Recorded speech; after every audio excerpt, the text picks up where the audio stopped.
नमस्कार, मी सुप्रिया आणखी एका नवीन ब्लॉगमध्ये आपलं मनापासून स्वागत करते। तुम्हाला आजचा दिवस सुखाचा, आनंदी आणि आरोग्यदायी जावो। तुम्ही जी काही स्वप्न पाहिली असतील ती सगळी स्वप्न तुमची पूर्ण होत। त्याचबरोबर शुभ सकाळ सर्वांना।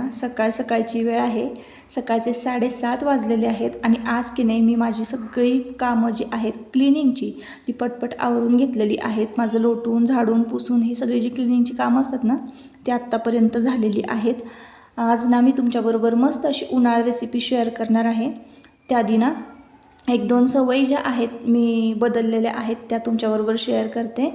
तर इथं बघा तांब्याच्या भांड्यामध्ये मी रात्री पाणी भरून ठेवलेलं असतं आणि तेच सध्या आता ना मी पिते। आधी की नाही गरम पाणी प्यायचे, म्हणजे गेले 10-12 वर्ष मी गरम पाणीच पित होते, त्याने मला कुठलाही त्रास झाला नाही।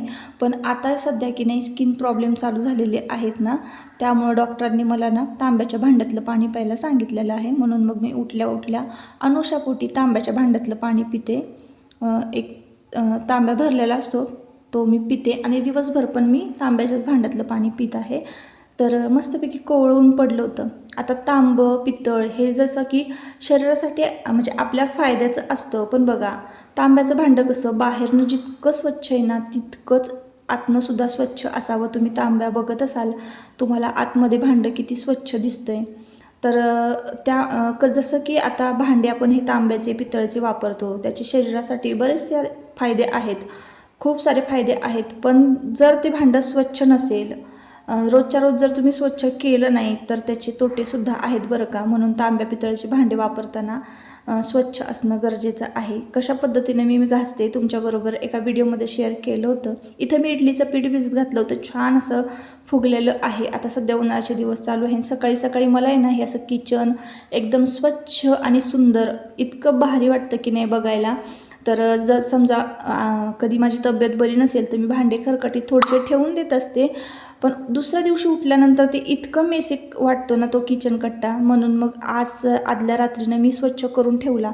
असा फ्रेश किचन कट्टा मला बघायला खरंच खूप आवडतो, म्हणजे खूपच भारी वाटतं। दिवसाची जर अशी सुरुवात झाली ना मग काय विचारायलाच नको। स्वच्छतेनेच दिवसाची सुरुवात व्हावी म्हणजे संपूर्ण दिवस जो आहे तो स्वच्छ जातो। तर खूप मी कमी प्रयत्न करते की भांडी खरकटी ठेवण्याचा। आदल्या दिवशीच खरं तर सगळं स्वच्छ करून घेत असते, म्हणजे दुसऱ्या दिवशी पण आपल्याला बरीच सारी कामं सुचतात पटपट। तर आज ना सकाळी देवपूजासुद्धा झाली होती। एकंदरीत मी सगळी कामं की नाही 8च्या आधी आटपून घेतली होती। देवपूजासुद्धा आज माझी झाली होती। तर ही सगळी झेंडूची फुलं आहेत ना नणंदबाईंकडनं आलेली आहेत, तर त्यांनी पाठवून दिली होती। आता सध्या तरी जास्वंदीला छान बहर आलेला आहे, जास्वंदीची फुलं पूजेला असतात। चाफा मिळतो कधी, मोगरा पण मिळतो, पण मोगऱ्याला पाणी नाही ना घातलं की मग मोगऱ्याला कमी फुलं येतात। झेंडूची फुलं कशी आठवडाभर ताजीतवाने जशीच्या तशीच असतात आणि दिसायला पण ना देवघर एकदम छान दिसतं अशी लाल पिवळी फुलं असली की। तर सकाळी पूजा पण माझी लवकर आटपलेली आहे आणि आज इडलीचा बेत आहे, त्यामुळे जास्त काही नाश्त्याला म्हणजे तामझाम नाही आहे जास्त स्वयंपाक वगैरे। तर इडल्याच केल्या होत्या नाश्त्याला आणि त्याची काही रेसिपी मी तुमच्याबरोबर शेअर केली नाही। तर आज की नाही इथं मी आता तुम्हाला दाखवते, आपण उंबरालेपन करतो। ज्या वेळेला आपण उंबरालेपन करतो ना त्यावेळेला प्रत्येक वेळेस रांगोळी काढावी लागते आणि ती रांगोळी काढायचाही कंटाळा येत नाही बरं का। काढते मी, पण आहे ना ती पुसली जाते। म्हणून मी आज काय करणार आहे, मी पिवळा असा कलर दिलेला आहे उंबराला आणि उंबरट्याला, आणि मग त्यावर आहे ना मी व्हाईट कलरचे असे आजूबाजूला 2 अशा लाईन मारून घेणार आहेत।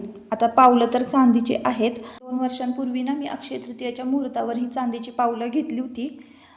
तेव्हाचा जो चांदीचा रेट होता ना त्या मानानं मला ही पावलं एक मला वाटतं 1200-1300 पर्यंत बसली होती। चांगली भरीव आहेत आणि सर्व प्रकारची शुभचिन्ह आहेत त्या पावलांवर, लक्ष्मीच्या पावलांवर, आणि मी ती चिटकवली होती पण ती व्यवस्थित काही चिटकली जात नव्हती। म्हणून मग मी बारीक जे खिळे असतात ना टोकदार त्यानं ते ठोकलेली आहेत ती पावलं, म्हणजे जेणेकरून ती किती हल्ला उंबरटा तरी ते निघायला नको। आणि आजूबाजूला व्हाईट कलरचे जे वॉटरप्रूफ कलर जो असतो तर त्याने लाईन मारून घेतलेल्या आहेत। आजचं बघा सकाळी ना मी अन्नपूर्णेचं पूजन केलं आणि सासूबाईंनी गॅसला वाहिलेलं जे फूल होतं अन्नपूर्णेची पूजा करताना तर ते उचलून फ्रीजमध्ये ठेवलेलं आहे। फूल सुकून जाईल यामुळं. तर मला तर इतकं हसायला आलं ना, कारण सध्या उन्हाळा तर इतका कडक आहे. त्यांना असं वाटलं की ते फूल सुकून जाईल म्हणून त्यांनी फ्रीजमध्ये ठेवलं होतं. असो, आता ना इडलीचा कुकर लावला होता मी एका बाजूला आणि मला ना स्वस्तिकच काढता येत नव्हतं सकाळी सकाळी, म्हणून मग मी स्वस्तिक काढायचं थांबले होते. हा शूट केलेला व्हिडिओ की नाही मागच्या अमावस्येचा आहे आणि दर अमावस्या पौर्णिमेला ना अशी छानशी घरामध्ये पूजा करतेच मी. बरेच दिवस झाले तुमच्याबरोबर ही पूजासुद्धा मी शेअर केली नव्हती, म्हणून म्हटलं चला आता आपण आज करूयात. तर स्वस्तिक हे नेहमी किचनमध्ये काढलं जातं आणि असावं, इतकं पॉझिटिव्ह वाटतं ना, खूपच भारी वाटतं आणि छान वाटतं. म्हणून मग मी हे दर अमावस्येला पौर्णिमा म्हणा किंवा सणवार असेल तर अशी या पद्धतीनं अन्नपूर्णेची पूजा करते, किचनमध्ये स्वस्तिक काढते आणि आपल्या घराचं जे मेन डोर आहे तिथंसुद्धा मी स्वस्तिक काढत असते. अन्नपूर्णेची पूजा तर मी रोज करते. आता एका ताईंनी मला विचारलं होतं की तुझे पिरियड जर चालू असतील तर मग तू कशी पूजा करते. तर त्यावेळेला ना मी फक्त मनातल्या मनात नामस्मरण करत असते, देवघराकडे जात नाही आणि अशा ह्या सगळ्या गोष्टी करत नाही. अन्नपूर्णेची पूजा तर मी गॅस दिवसाच्या सुरुवातीला जेव्हा ऑन करतो त्यावेळेस मी गॅस शेगडीला नमस्कार करत असते. म्हणजे आता ही सवयच झालेली आहे माझी. आपण एकच म्हणजे आपली जी सवय आहे ती आपण सातत्याने वर्षानुवर्ष तेच करत आहोत. झोपताना देवघरामध्ये देवाला नमस्कार करणे, देवघराची लाईट ऑन करणे आणि हे म्हणजे सवयच लागलेली असते. ती सवय कधी मोडत नाही. मग फक्त त्या 4 ते 5 दिवसामध्ये ही सवय जाणार नाही माझी. अशी साध्या सिंपल पद्धतीने माझी पूजा असते. पिरियड्समध्ये सुद्धा वेगळं काही नसतं, कामं सगळी तीच असतात, फक्त देवपूजा स्किप झालेली असते. तर असो, आता मी उन्हाळी पदार्थ बनवायला घेतलेला आहे. सगळ्यांचा नाश्ता झालेला आहे. मस्तपैकी सांबार, चटणी आणि इडलीसुद्धा झालेली होती सकाळी सकाळी. हे टायमिंग ना कदाचित बघा 8:30च्या आसपासचं हे टायमिंग असावं. तर आता ना मी पोहे भिजत घालते. आज आपण करणार आहोत पोह्याची खुसखुशीत चकली. तर हा एक उन्हाळी पदार्थ आहे आणि अगदी झटकीपट होणार आहे. सध्या माझी तब्येत बरी नाही आहे ना, नाहीतर मागच्या वेळेस ना सगळी माझी उन्हाळी पदार्थ झालीसुद्धा होती. त्यातल्या त्यात माझा एक पदार्थ जरा चुकला होता. तो एका ताईंनी मला सांगितला होता मागच्या वेळेस त्याचं प्रमाण कमेंट करून. तर साबुदाणा पापडीचं, सालपापडीचं ते माझ्या लक्षात होतं, पण आता ह्या वर्षी काही सालपापडी करायची नाही आहे. वेगळा असा पदार्थ आपल्याला आजच्या दिवशी ट्राय करायचा आहे. आधी मी नाश्ता करून घेते आणि मग सविस्तर तुम्हाला रेसिपी सगळी सांगते. तर मग खूप भूक लागली होती मला. तर नाश्ता वगैरे झाला मस्तपैकी आणि सगळा किचन कट्टा जो आहे ना तो आवरून घेतलेला आहे. आपल्याला ना आज उन्हाळी वाळवणाचा पदार्थ करायचा आहे. यावर्षी ना उन्हाळी पदार्थ करायला थोडासा उशीरच झालेला आहे आणि आजच्या दिवसात पण आत्ता पण थोडासा उशीरच झालेला आहे. तर असो, आता उशीरच होत जातो आहे आपल्याला प्रत्येक गोष्टीला. आणि हे 2-3 दिवस ना मी असं केस वगैरे नाही विंचरलेले आणि तुम्हाला माहिती आहे जसं की माझी ना डर्मॅटॉलॉजिस्टकडे काही ट्रीटमेंट्स चालू आहेत. एखाद्या व्हिडिओमध्ये संपूर्ण आणि सगळं मी अगदी सविस्तर सांगणार आहे. तर काय झालेलं आहे बघा, मला मी तुम्हाला इथं दाखवते माझ्या हाताला. इथं आता कॅमेरा घेतला आहे ना, इथं हां ह्या इथं या जागी आहे का नाही असं तुम्हाला सर्कल थोडासा दिसेल. इथं इंजेक्शन दिलेलं आहे आणि त्यांनी सांगितलेलं आहे की हाताला ना पाणी वगैरे अजिबात लावायचं नाही. अजिबात म्हणजे मला मोबाईल पण असा धरता येत नाही, इतकं तो कधी कधी दुखतो. आता म्हटलं चला डाव्या हाताने धरूयात, त्यामुळे मला केस पण विंचरता येईना. आज मी देवपूजा वगैरे केली कशी तरी. तुम्हाला थोडासा चेहरा पण माझा असा डल वाटत असणार आहे, थोडंसं असं डाग वगैरे. तर सगळ्यांनाच हे प्रॉब्लेम जे आहेत स्किनचे असतातच. कोणाला जास्त डार्क स्पॉट असतात, पिंपल्स असतात, कोणाला वांग आलेले असतात, कोणाला काळे डाग असतात, इकडे ओठांच्या बाजूला वगैरे असं हे काळं झालेलं असतं. उन्हाळ्यामध्ये ना त्वचेचे, स्किनचे सर्वात जास्त प्रॉब्लेम असतात. म्हणजे सगळ्यांनाच असतात बरं का. आणि काहींना म्हणजे खूप थोडी लोक आहेत की ज्यांना स्किनचा प्रॉब्लेम नाही, तर त्यांच्या शरीरामध्ये सगळं जे विटॅमिन डी, बी, काय जे काही सगळं असेल ते अगदी व्यवस्थित असतं. जास्त करून ना फ्रूट वगैरे खाल्लं पाहिजे. तर माझं काय झालेलं आहे, मला एक 4-5 ज्या गोष्टी आहेत त्या खायला सांगितलेलं आहे, जे की मी लहानपणापासून नाही खात. शेंगदाणे अजिबात खात नाही आणि खजूर खात नाही. तर मला आहे ना पालक, गुळ, शेंगदाणे, खजूर आणि बीट हे जास्त प्रमाणामध्ये खायला सांगितलेलं आहे. माझ्या जे रक्तातले पेशी ज्या आहेत, लाल पेशी ज्या थोड्या कमी प्रमाणामध्ये आहेत. बाकी सगळे जे आता मी टेस्ट सगळ्या करून घेतलेल्या आहेत त्याचे अजून रिपोर्ट यायचे आहेत. तर बघूयात आता काय कमी जास्त, हिमोग्लोबिन लेवल वगैरे कसे आहे हे सगळं चेक करणं प्रत्येक गृहिणीनं एकदा तरी ना आपले स्वतःचे रिपोर्ट जे आहे किंवा हेल्थ चेकअप करून घेतलं पाहिजे आणि बघितलं पाहिजे की आपल्या शरीरामध्ये काय कमी आहे, काय जास्त आहे, किंवा कोणाला जर चक्कर येत असेल, कोणाला जर अशक्तपणा जाणवत असेल, काहीच काम न करता काही काही जणांना अशक्तपणा जाणवतो बरं का. साठी ना आपलं हेल्थ चेकअप करणं खरंच गरजेचं आहे. आणि मी तरी आत्ता सध्या माझ्याकडे खूप जास्त लक्ष देते, म्हणून तुम्हाला व्हिडिओ पण उशिरा येत आहेत. तर असो, पुढे कळेलच तुम्हाला काय ते. तर आता जास्त वेळ मला असा मोबाईल धरता येत नाही. चला मी पटकन तुमच्याबरोबर रेसिपी शेअर करते, नाही तर हे सगळं दुखायला लागतं. तर असो, चला मग व्हिडिओ कंटिन्यू करा. तर आता की नाही बघा, पोहे घेतलेले आहे मी, अगदी फक्त अर्धा किलोच आहे. अर्धा किलोला पण थोडेसे कमी होते. ते सकाळी सकाळी मी भिजवून घेतले होते स्वच्छ चाळून. आणि पोह्यामध्ये ना थोडंसं पाणी जास्त ठेवायचं आहे. ह्या पोह्यांनी जास्तच पाणी शोषून घेतलं होतं, म्हणून थोडंसं मी पाणी घातलं त्यामध्ये. आपल्याला ना उन्हाळी पदार्थ करायचा आहे, मस्तपैकी खुसखुशीत अशी पोह्याची चकली करायची आहे. त्यामध्ये ना आपल्याला 1 चमचा जिरं घालायचं आहे, 1 चमचा मीठ घालायचं आहे आणि 1 चमचा पापडखार घालायचा आहे. जितका हा पदार्थ खायला टेस्टी लागतो ना, तितकाच हा पदार्थ बनवायला सोपा आहे.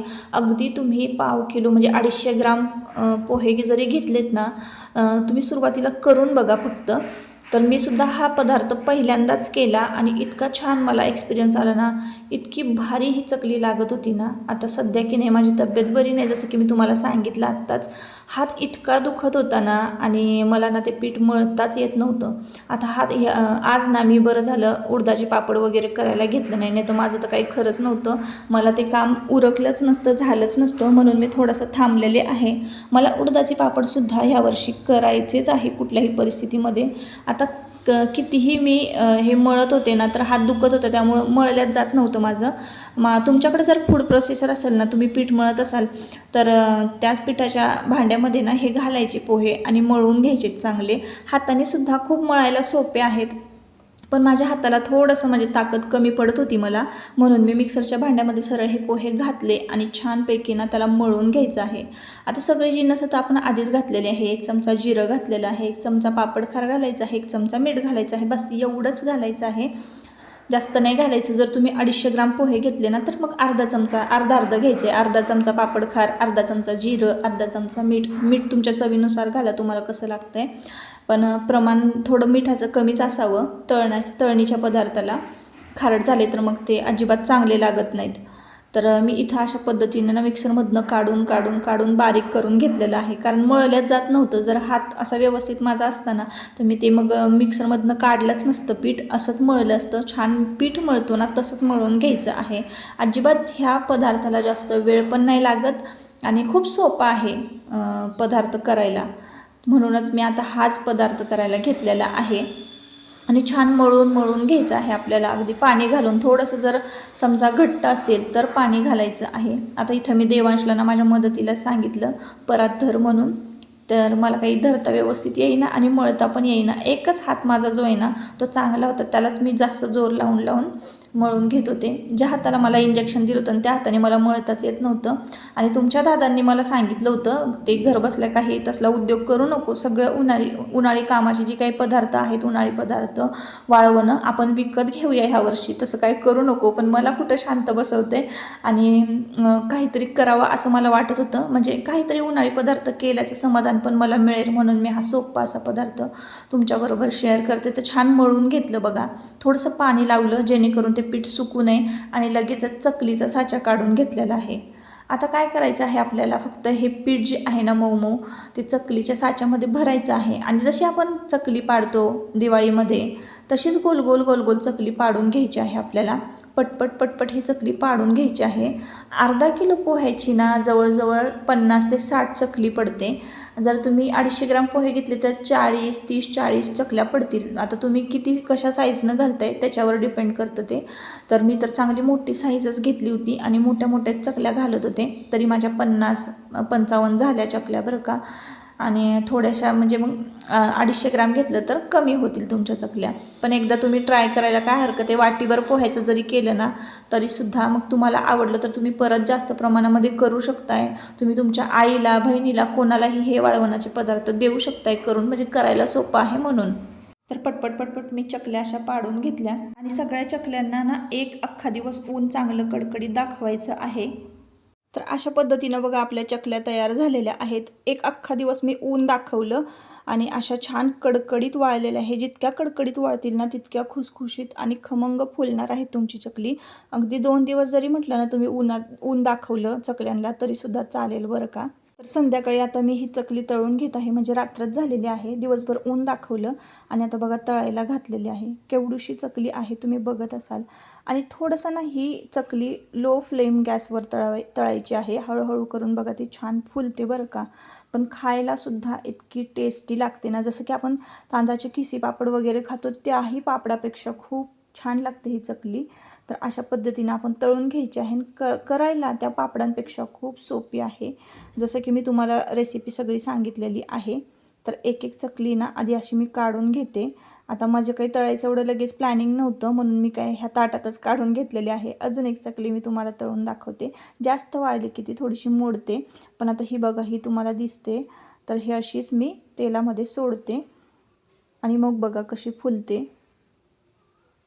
हळूहळू आपल्याला आहे ना ती चकली दाबायची आहे आणि हळूहळू आपल्याला ती उलटीसुद्धा करून घ्यायची आहे. तुम्ही जितकी ती हळूहळू तळाल ना तितकी ती जास्त फुलते आणि खायला पण एकदम मस्त खुसखुशीत लागते. तर ही आपण दुसरी चकली तळून घेतलेली आहे. तर कधीतरी आपल्याकडं कार्यक्रम असतो, नैवेद्य देवाला दाखवायला लागतो, तर ही अशी तळणीची पदार्थ लागतातच. जसं की आपण सवाशीण वगैरे घालतो जेवायला, तेव्हा ही तळणीचे पदार्थ पुरणपोळीबरोबर लागतातच. म्हणूनच मी आजच्या दिवशी ही चकली केली होती. आता ना इथे मी 2च चकल्या तळल्या होत्या, पण सासूबाईंना इतक्या आवडल्या ना त्यांनी परत तळायला घेतल्या चकल्या. भरपूर अशा चकल्या तळून घेतलेल्या आहेत जेवायला. खूप दिवस झालं एक ताई कमेंट करत होत्या की ताई उन्हाळी पदार्थ तुमचे जे आहे वाळवणाची त्याची रेसिपी शेअर करा. तर मी असा साधा सिंपल पदार्थ केलेला आहे. आता बघूया लवकरच मी उडदाच्या पापडांची रेसिपीसुद्धा शेअर करते आणि वेगवेगळ्या फ्लेवरमध्ये मला करायचे आहे. थोडीशी माझी तब्येत चांगली झाली की ब्लॉग तुम्हाला रेग्युलर येतीलच. तर चला मग आता आजचा ब्लॉगचं शेवट मी इथंच करते. कलर तुम्ही चकलीचा पाहत असाल ना किती छान पांढरा शुभ्र झालेला आहे. खायलासुद्धा खरंच तितकीच टेस्टी होती. तर मग चला आजच्या व्हिडिओचा इथंच शेवट करते. परत आपण पुन्हा भेटूया नवीन एका ब्लॉगमध्ये. तोपर्यंत स्वतःची काळजी घ्या आणि मजेत राहा. चला बाय बाय.